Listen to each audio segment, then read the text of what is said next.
மதுரையில் இயங்கி வரும் ஜே பேப்பர் கப்ஸ் நிறுவனம் வெளிநாடுகளிலிருந்து பேப்பர் கப் தயாரிக்கும் இயந்திரங்களை இறக்குமதி செய்து இந்தியாவில் சந்தைப்படுத்தி வருகின்றது.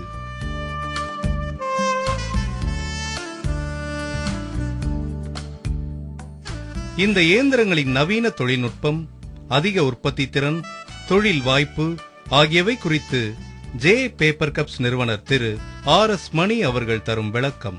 சொந்த ஊர் வந்து திருச்சி டிஸ்ட்ரிக்ட் மணப்பாறை.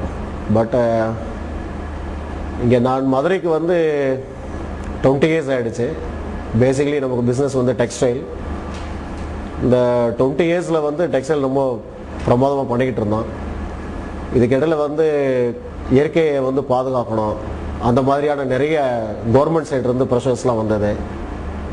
ஸோ நம்ம வந்து இண்டஸ்ட்ரியல் லைனில் இருக்கோம், டெக்ஸ்டைலில் இருக்கோம். ஸோ இந்த சுற்றுச்சூழலை பாதுகாக்கிறதுக்கு ஏதாவது ஒன்று செய்யணும்னு சொல்லி ஒரு உத்வேகம் வந்தது. அந்த சமயத்தில் தான் அந்த பாக்கு மட்டையிலேருந்து பிளேட் பண்ணுற மிஷின் ஒன்று டெவலப் பண்ணோம். அதுக்கு நம்ம இந்தியாவில் நல்ல வரவேற்பு இருந்தது. அதுக்கப்புறம் வந்து இந்த பேப்பர் கப்புக்கு வந்து ஒரு நல்ல வரவேற்பு இருக்கிற மாதிரி தெரிஞ்சது. அப்போ யோசிச்சு பார்க்கல தான் பார்த்தோம், இங்கே பேப்பரை கண்டுபிடிச்சது வந்து உலகத்திலே கண்டுபிடிச்சது வந்து சைனீஸ். ஸோ அந்த சைனீஸோட மிஷினரிஸ் எப்படி என்னன்னு சொல்லி கொஞ்சம் அனலைஸ் பண்ணோம். அந்த டைமில் தான் இந்த ரூடா மிஷினரியோட அறிமுகம் எங்களுக்கு கிடந்தது சைனாக்காரங்களோட. அவங்க கிட்டத்தட்ட நாங்கள் வந்து ஒரு 45 days எங்களோட கம்பெனியோட ப்ரொஃபைல்ஸ், எங்களோட பிஸ்னஸ் பேக்ரவுண்ட், அந்த கம்பெனியோட ப்ரொஃபைல், அந்த பிஸ்னஸ் கம்பெனியோட பேக்ரவுண்ட் இதெல்லாம் டிஸ்கஸ் பண்ண 2 கம்பெனியும். ஒன் ஃபைன் மார்னிங் அவங்க எங்களுக்கு ஃபோன் பண்ணி ஆத்தரைஸ்டு ஏஜென்சி கொடுத்துருக்கோம், நீங்கள் வந்து இந்தியாவில் இந்த பிஸ்னஸை நீங்கள் எஸ்டாப்ளிஷ் பண்ணுங்க, நாங்கள் வந்து உங்களுக்கு நிறைய எங்கள் சைடு வந்து சப்போர்ட் பண்ணி கொடுக்குறோன்னு சொல்லி சொன்னாங்க. அதுக்கப்புறம் வந்து இப்போ ஆல்ரெடி நாங்கள் பிஸ்னஸ் பண்ணிகிட்டு இருக்க இதே கப்ளூர் இண்டஸ்ட்ரியல் எஸ்டேட்டில் லைவ் டெமோக்கும் நாங்கள் இங்கே மிஷின் வச்சுருக்கோம். இதில் என்ன பெரிய அட்வான்டேஜ்னு கேட்டிங்க அப்படின்னா, compare to other companies paper cup மேனுஃபேக்சரிங்கில் எங்கள் மிஷின் வந்து ஸ்பீடு ஜாஸ்தி, ப்ரொடக்ஷன் நல்லா வரும், சேம் டைம் குவாலிட்டி நல்லா வரும். மிஷினோட காஸ்ட் வந்து கம்பேர் பண்ணி பார்த்தீங்கன்னா compare to Indian machine this is 30% cheaper.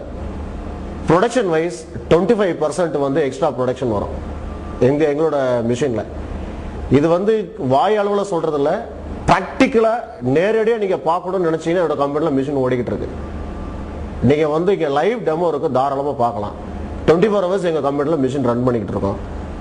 இந்த மிஷின் வாங்குறாங்க, அவங்களுக்கு இந்த ப்ராஜெக்டை பற்றி தெரியாது, பிஸ்னஸை பற்றி தெரியாது. ஸோ அவங்களுக்கு என்ன மாதிரியான ஒரு கைட்லைன்ஸ் வேணும்?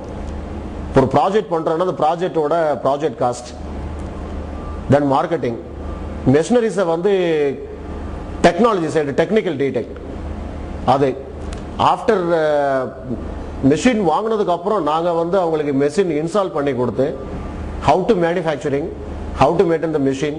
இதில் குறிப்பாக சொல்லணும் அப்படின்னா இப்போ நம்மளோட செல்ஃப் ஹெல்ப் குரூப் நிறைய இருக்கிறாங்க. அவங்களுக்குலாம் வந்து நிறைய இது வந்து கிராமப்புறங்களில் நகர்ப்புறங்களில் ரெண்டுக்கு இடையில இருக்கக்கூடிய இடங்களில் கூட அந்த பிஸ்னஸ் வந்து பண்ணுறதுக்கு ஒரு நல்ல வாய்ப்பு இருக்கு. இப்போ 2 நாளைக்கு முன்னாடி வந்து நான் பாண்டிச்சேரி போயிட்டு இருக்கேன், எங்கள் கம்பெனிலேருந்து எனக்கு ஒரு ஃபோன் பண்ணாங்க. ஒரு பிரபல தனியார் நிறுவனம் வந்து எனக்கு ஒரு 20 லட்சம் கப்பு ஆர்டர் கொடுத்தாங்க. அதில் வந்து என்ன பியூட்டினா, என்னோட ஒரு மாதம் ப்ரொடக்ஷனே 15 லட்சம் தான் கப்பு. அப்போ அடிஷ்னலாக என்னால் வந்து மேனுஃபேக்சர் பண்ணுறதுக்கு இங்கே முடியாது. என்கிட்ட இருக்கிறது ஒரு மிஷின் தான் வச்சு நாங்கள் டெமோ பர்பஸுக்கு தான் இங்கே மிஷின் வச்சுருக்கோம். சப்போஸ் இந்த ப்ராஜெக்ட் வர்றவங்களுக்கு கப்பு செய்கிறது எப்படி, தரம் பார்க்கறது எப்படி, எங்கே விற்கிறது, எப்படி விற்கிறது, இந்த கப்பை விற்கிறதுக்கு உண்டான முகாந்திரம் எல்லாம் நாங்கள் வந்து இதை இங்கே பண்ணி கொடுத்துட்றோம். ஃபியூச்சரில் வந்து இன்னும் 2-3 வருஷத்தில் பார்த்தீங்கன்னா இந்த பிளாஸ்டிக் கப் யூசேஜ் வந்து டோட்டலாக நின்று போயிடும். இன்னைக்கு யாருமே இந்த பிளாஸ்டிக் கப்ஸ் யூஸ் பண்ணுறதை வந்து ஒரு தரக்குறைவான செயலாகவே நினைக்கிறாங்க. ஏன்னா பிளாஸ்டிக் கப்பு வந்து இன்னைக்கு நமக்கு எந்த அளவுக்கு ஒரு இடைஞ்சலான விஷயங்கிறது எல்லாருக்கும் நல்லா தெரியும். பேப்பர் கப்போட யூசேஜ் வந்து இன்னைக்கு வந்து பார்த்தீங்கன்னா பெரிய பெரிய ஜுவல்லரிஸில் பார்த்தீங்கன்னா பேப்பர் கப்பில் தான் கொடுக்கும்.